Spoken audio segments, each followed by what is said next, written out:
Dad, I didn't think you'd take it this personally. Those were the words my daughter said after I found out I wasn't invited to her wedding. Not from her. Not from a phone call. Not even from a wedding announcement.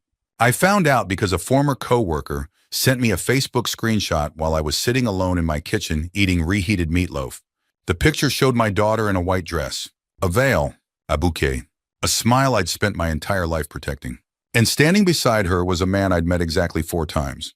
At the bottom of the picture were the words, "Best day of our lives." I remember staring at the screen, then at the calendar hanging on my refrigerator. The wedding wasn't next month. It wasn't next week. It was Saturday, 3 days away, and I wasn't invited. At 70 years old, I'd survived a lot worse than heartbreak. I'd buried my wife, worked through injuries, spent winters climbing frozen utility poles, watched friends die younger than they should have. But nothing prepares a parent for discovering they're no longer considered family. My name is Frank Dawson. I live in a small town outside Columbus, Ohio. For 34 years, I worked as a union electrician. The kind of job that leaves your knees aching before you hit 50. The kind of job where your hands never fully straighten again. The kind of job that quietly takes pieces of you while you convince yourself it's worth it because you're building a future for someone else. For me, that someone else was my daughter Emily. When Emily was 12, her mother died from breast cancer. One day we were planning a family vacation. 6 months later, I was standing beside a grave wondering how I was supposed to raise a little girl alone. I wasn't perfect. Far from it. I burned dinners, forgot school forms, showed up late to ballet recitals because I was working overtime. But I tried. Lord knows I tried. I packed lunches before dawn, helped with homework after 10-hour shifts, sat through school concerts and soccer games even when I could barely keep my eyes open. Every decision I made revolved around one question. What does Emily need? I never asked what Frank needed. That seemed selfish back then. Years passed.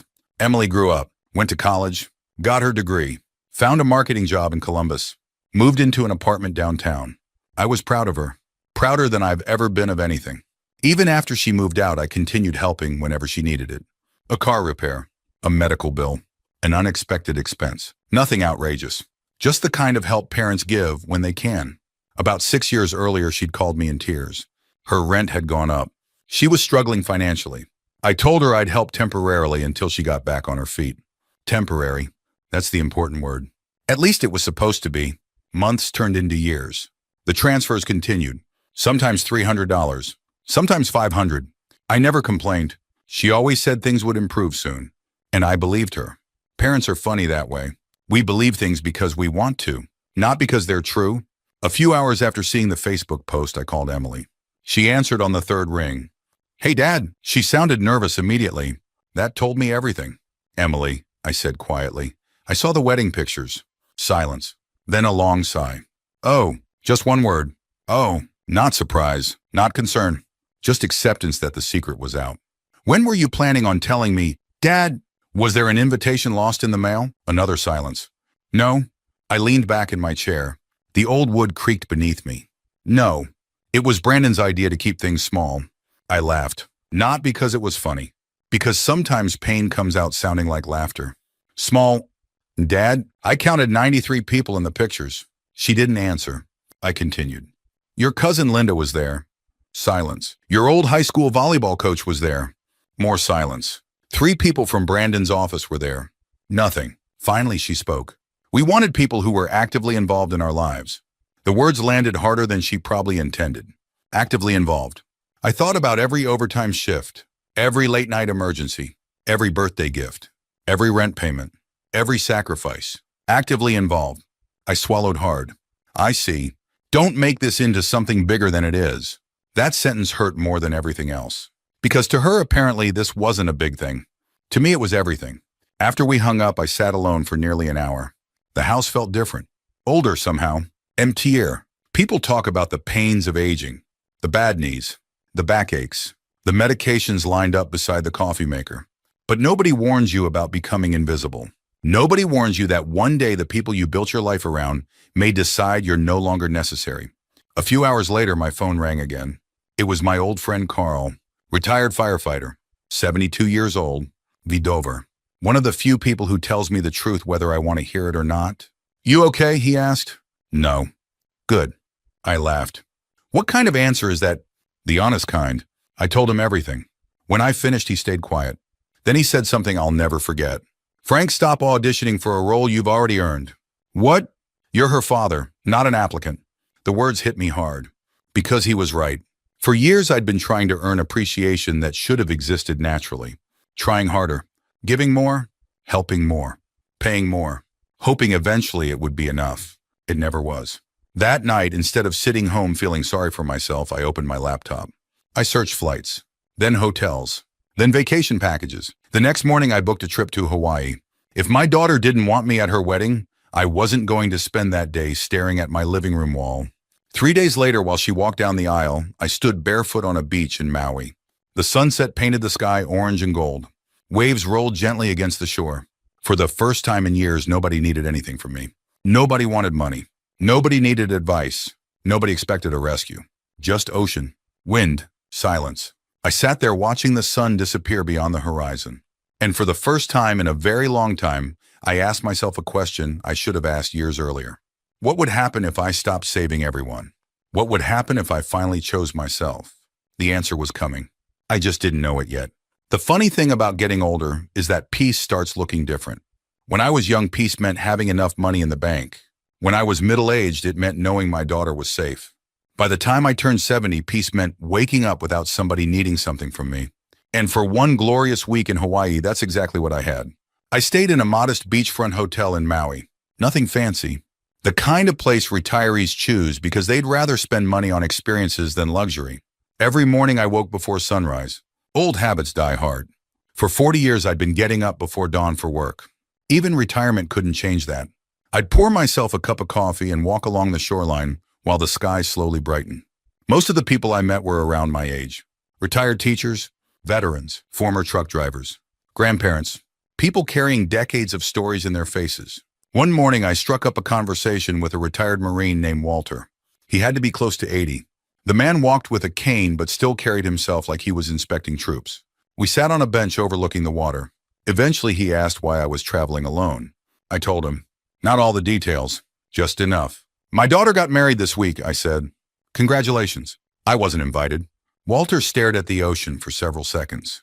Then he nodded. "That'll leave a mark." It was such an old-fashioned phrase that it made me smile. "Yeah," I admitted. "It does." He tapped his cane against the pavement. "You know what I learned after Vietnam? What? People eventually reveal how much they value you." I looked at him. He continued, "The mistake most of us make is refusing to believe them." Those words stayed with me. The rest of the trip felt different. Not sad, reflective. I spent a lot of time looking back over my life. The strange thing was that I wasn't angry at Emily. Not yet. Mostly I was disappointed. Disappointed that somewhere along the way, our relationship had become transactional. I gave. She received. The cycle repeated, year after year, and somehow neither of us questioned it. One afternoon, I sat watching humpback whales in the distance. A younger couple nearby was arguing. The husband wanted to spend money on an excursion. The wife was worried about the cost. Normal life stuff. Nothing dramatic. As I listened, I realized something. Those two were making decisions together. Accepting consequences together, building a life together. Meanwhile, my daughter and her husband seemed to be building their future on the assumption that I would always cover whatever gap appeared. That thought bothered me more than the wedding. Because weddings are emotional. Financial dependence is a choice. A week later, I boarded a flight back to Ohio. The moment I landed and turned off airplane mode, my phone practically exploded. Notifications flooded the screen. Missed calls, voicemails, text messages. More notifications than I'd received in months. At first, I thought there had been an emergency. My stomach tightened. I checked the names. Every single one was from Emily, or her husband Brandon. 17 missed calls, 6 voicemails, more than 20 text messages. I opened the first one. "Dad, call me." The next one came 15 minutes later. "Please call me ASAP." Another. "It's important." Then things became increasingly frantic. "The rent is overdue." "Did you transfer the money?" "Dad, we need an answer." A message from Brandon followed. "Frank, we really need to talk." I almost laughed. Frank, not Dad, not family. Frank. Interesting. I sat in the airport terminal reading through everything. The messages stretched across several days. The desperation became more obvious with each one. Finally, I called home and drove back to my house. I didn't return any calls. Not immediately. I wanted time to think. That evening, I sat at my kitchen table with a notebook. something I'd started doing after retirement. Writing things down helps organize old thoughts. I flipped through 6 years of bank records, transfer after transfer, month after month, year after year. The total surprised even me. By the time I finished adding everything together, I'd contributed enough money to buy a decent used car, maybe two. And that's when the truth finally hit me. The arrangement had never been temporary. Not for them. Temporary arrangements eventually end. This one had become part of their budget, part of their expectations, part of their lifestyle. They weren't surprised when money arrived. They expected it. The next morning, Emily called again. This time I answered. Finally, she said. No hello, no asking about Hawaii, no mention of the wedding, just relief that the ATM had picked up the phone. Good morning, Emily. Dad, the rent payment didn't go through. I remained quiet. We got a notice from the landlord. Still quiet? Dad, I heard you. Then why didn't you transfer it? The question hung in the air. Not could you. Not would you. Why didn't you? As though I had failed an obligation. I looked around my kitchen. The same kitchen where I'd packed thousands of school lunches. The same kitchen where I'd helped her with algebra homework. The same kitchen where I'd cried after her mother's funeral. And suddenly I saw everything clearly. I wasn't being asked for help. I was being billed. Emily, when exactly did this become my responsibility? Silence, then irritation. What are you talking about? I'm asking a simple question. You've always helped. There it was. Not gratitude, expectation. A subtle difference, but a critical one. You remember when this arrangement started? Of course. It was supposed to be temporary. She sighed dramatically. Dad, this isn't the time. No, actually, I think it is. I could hear Brandon speaking in the background. Muffled, impatient. Emily lowered her voice. Can we discuss this later and handle the rent first? That sentence told me everything. The money mattered. The relationship could wait. For 70 years, I tried to be a good man. A dependable man. The kind of father who showed up. The kind who sacrificed. But there comes a point in every person's life when they realize helping someone isn't helping anymore. It's enabling. I opened my messages, typed slowly, read it twice, then sent it. Just one sentence. The same sentence that would change everything. Didn't I tell you that help is a gift, not a lifetime contract? The response arrived less than 30 seconds later. Dad, are you serious? Then another. You're doing this because of the wedding? Then another. This is unbelievable. I set the phone face down. For the first time in my life, I didn't rush to fix the problem. I didn't make excuses. I didn't transfer money. I didn't rescue anyone. And somewhere deep inside, a lifetime of carrying everyone else's burdens became just a little lighter. I had no idea how angry Emily and Brandon were about to become. But for the first time, that wasn't my problem. The first few days after I stopped sending money were surprisingly quiet. Not peaceful, just quiet. The angry texts slowed down. The phone stopped ringing every hour. And for the first time in years, I wasn't waiting for the next financial emergency to arrive. I wish I could tell you I felt guilty. Part of me expected to. After all, parents are conditioned to worry, even when our children are grown, even when they've hurt us, even when common sense tells us they're responsible for their own choices. But guilt never came. What came instead was clarity, the kind that arrives late in life when you've finally lived long enough to recognize patterns. A week after our phone call, Emily showed up at my house. I saw her car pull into the driveway just after lunch. She climbed out looking stressed, tired, older somehow, not physically, emotionally. I knew the feeling. Life can age a person quickly when reality starts collecting debts. I opened the front door before she knocked. Hi, Dad. Hi, Emily. Neither of us moved. The distance between us felt much larger than the few feet of concrete separating the porch from the driveway. Finally, she stepped inside. The house still smelled faintly of coffee. A baseball game played quietly on television. Normal things. Comforting things. For a moment, she looked around as if remembering where she came from. The home she'd grown up in. The home I'd fought to keep after her mother died. The home I'd nearly lost twice during recessions. The home that represented thousands of sacrifices she'd never fully seen. She sat down. I took the chair across from her. Neither of us spoke immediately. Finally, she broke the silence. Brandon's upset. I almost smiled. Not because it was funny. Because I noticed she hadn't started with her own feelings. She started with Brandon's. Interesting. I'm sure he is. He thinks you're punishing us. I nodded. Does he? Are you? I leaned back. No. She frowned. Then why stop helping now? There it was again. Not gratitude. Not appreciation. The assumption that help should continue forever. I took a slow breath. Emily, have you ever wondered how many years I've been paying part of your rent? She hesitated. I don't know. 6. Her eyes widened slightly.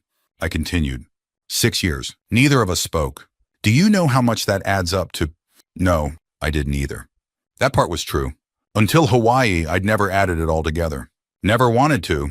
Because numbers tell stories people sometimes prefer not to hear. It was supposed to be temporary. She stared at the floor. Things got complicated. Things always get complicated. For the first time, she didn't have an answer.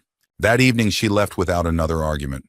I could tell she was frustrated, confused, maybe even hurt. But something else was happening too. For the first time, she was thinking. Really thinking. Meanwhile, Brandon apparently wasn't interested in reflection. 2 days later, he called me directly. I almost didn't answer. Curiosity won. Frank, there was that name again. Not Dad, not family, just Frank. Brandon, we need to talk.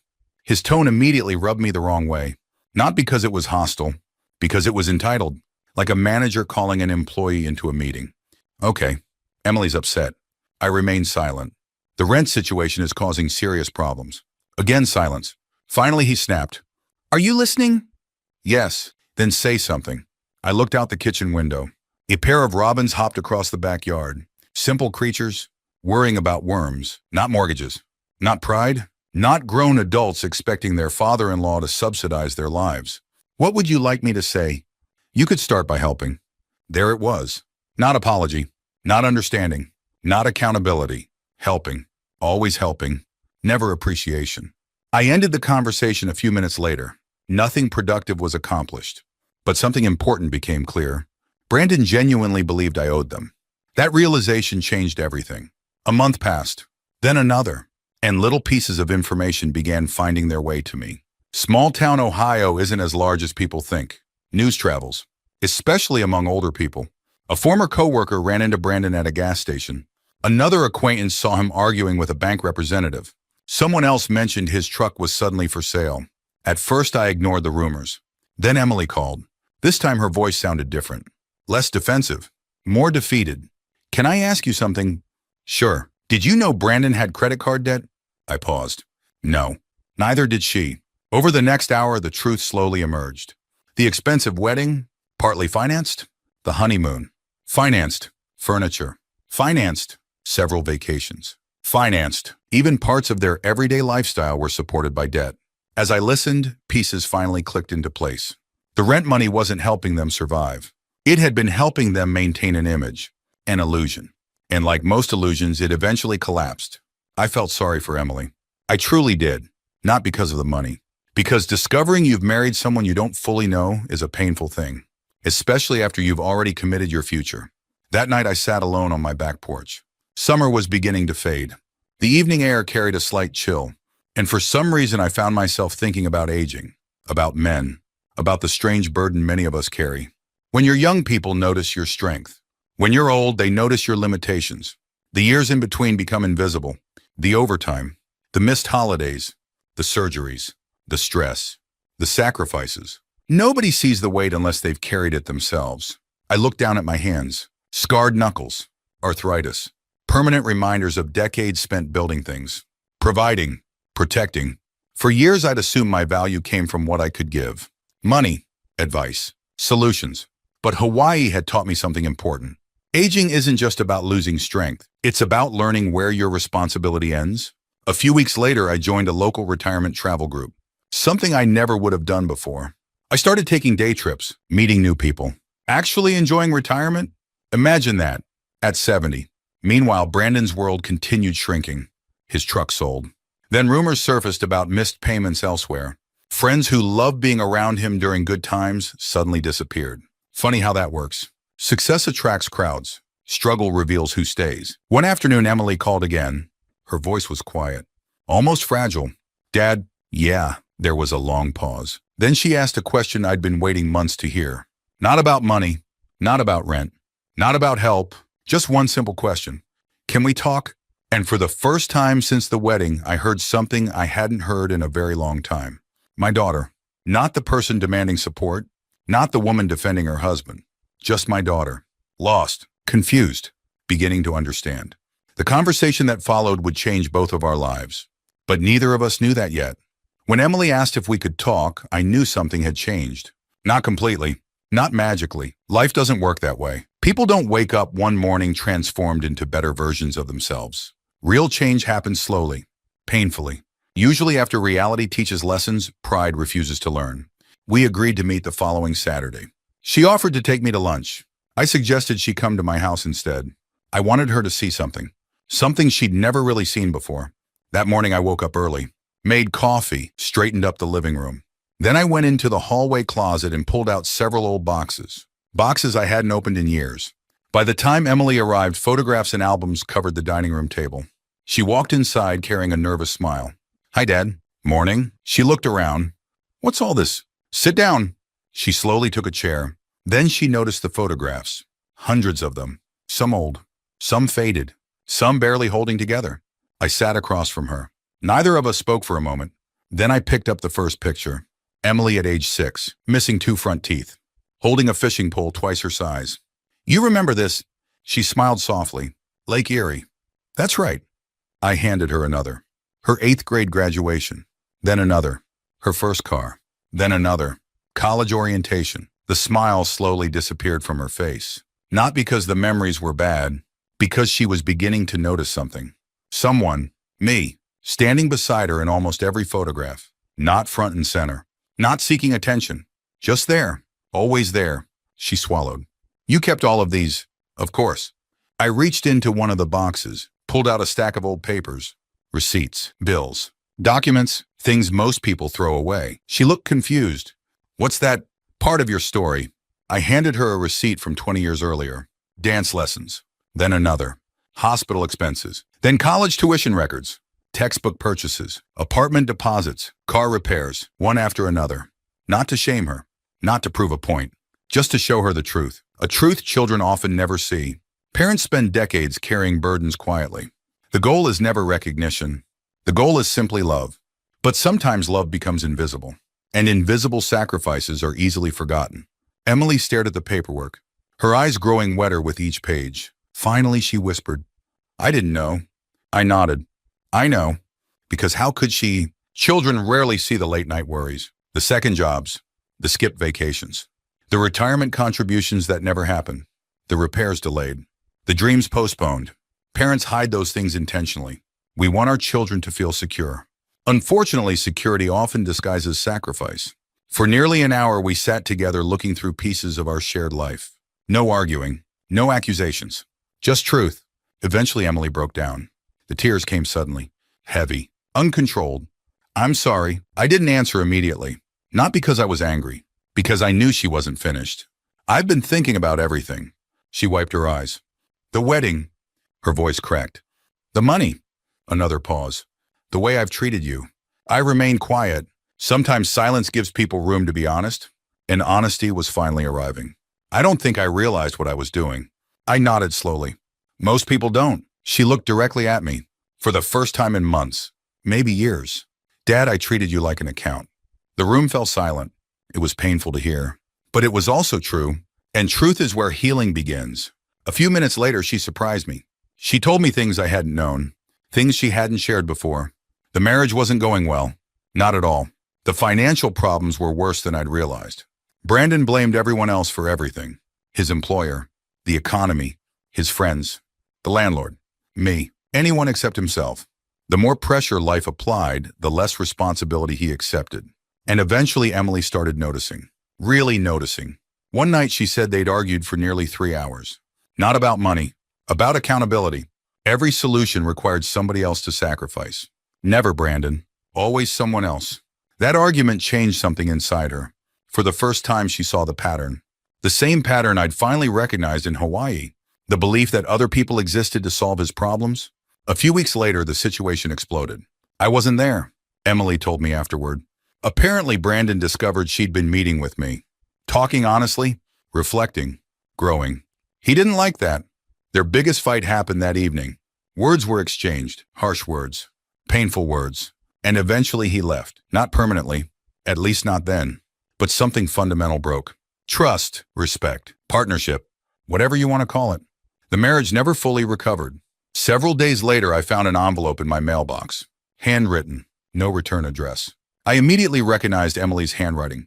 Inside was a letter, 4 pages long. I still have it, folded carefully in my desk drawer. She apologized, not just for the wedding, for years of taking without appreciating, years of assuming, years of forgetting that behind every dollar was a father who'd worked his entire life. One sentence stood out. I must have read it 20 times. It said, "You spent decades making sure I never felt alone, and somehow I made you feel alone anyway." That sentence hit me harder than anything else. Because it was true, and because she finally understood. Not the money, not the wedding, the loneliness. The loneliness older people rarely talk about. The loneliness of watching your purpose slowly disappear. The loneliness of feeling useful only when someone needs something. The loneliness of becoming invisible. I cried after reading that letter, not from sadness, from relief. Because for the first time I felt seen, really seen. Forgiveness didn't happen overnight. Life isn't a Hallmark movie. Wounds that take years to create don't disappear in a weekend. But something important happened. The healing started. Not because Emily begged. Not because I surrendered. Because truth finally entered the room. And truth has a remarkable way of setting people free. A few days later, she called. "Did you read it?" "Yes." Silence. Then she asked quietly, "Do you think we'll ever be okay again?" I looked out the window. The evening sun was settling over the neighborhood. Warm, steady, patient, much like love itself. Finally, I answered, "I think we're finally starting." Neither of us knew exactly where the road would lead. But for the first time since the wedding, we were walking it together. And sometimes that's enough. A year can change a lot, or almost nothing. It depends on whether people learn from what happened. The year after Emily's wedding was one of the strangest years of my life. Not because of the conflict, not because of the money, because for the first time in decades, I was learning how to live for myself. That sounds selfish when you're young. It sounds necessary when you're 70. I traveled more. Nothing extravagant. A few bus tours. A train trip through the mountains. Weekend outings with my retirement group. I made new friends. People my age who understood things younger folks often don't. The ache in your knees when rain is coming. The silence of an empty house.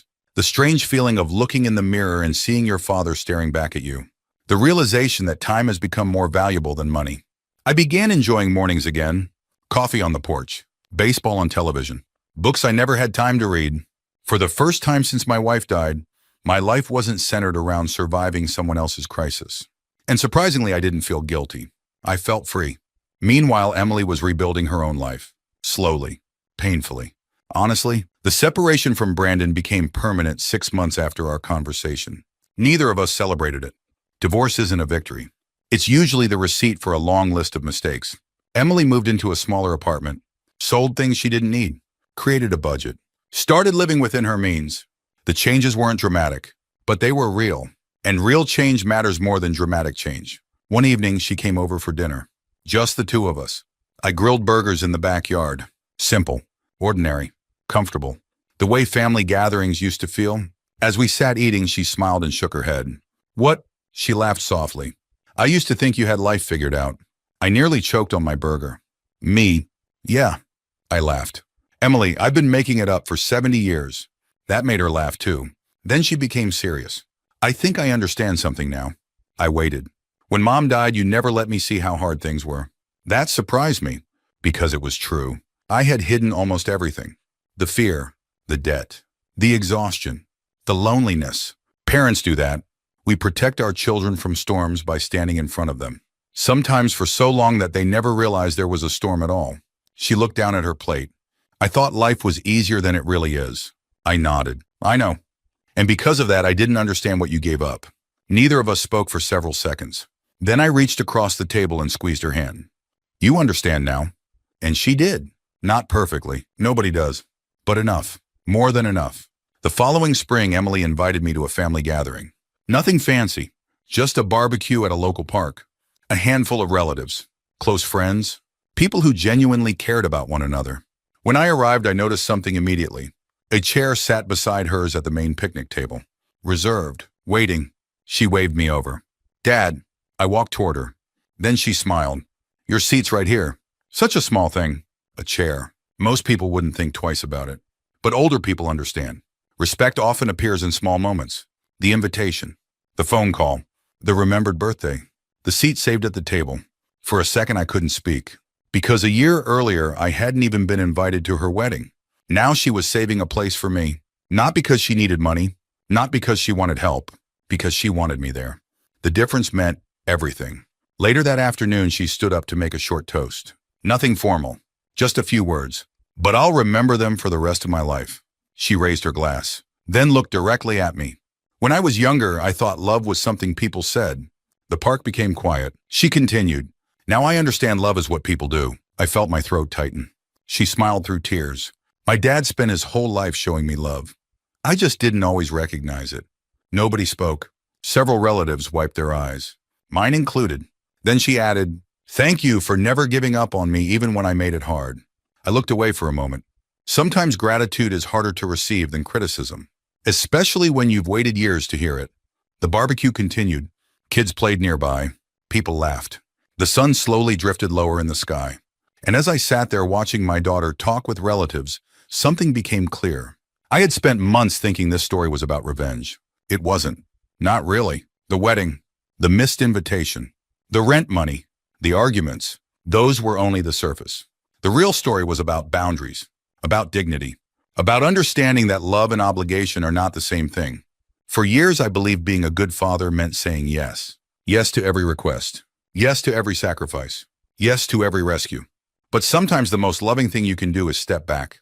Sometimes people need to face consequences before they can appreciate what they've been given.